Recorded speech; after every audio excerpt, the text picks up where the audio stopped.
Hey Quickie, let's take a look at how to customize your plan printouts. So in the left navigation, go ahead and click the settings icon and then click Customize Client App, and it's going to give you a drop-down menu and you're going to click on Print. Now, if you've already set up your custom client app, you'll notice that your logo and your app name are already in the preview for your plan printouts. Now, what you're going to select is your superset color, and you have a few options. So click the superset color drop-down menu, and you'll see you can choose a theme color, your background color, or pick a custom color. So your theme color and background color have already been set up in your custom client app.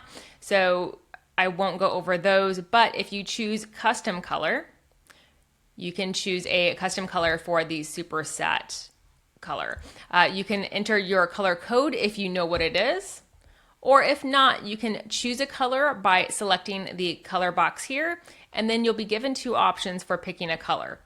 You can use the color slider if you'd like and play around by dragging those circles around to pick a color that you like.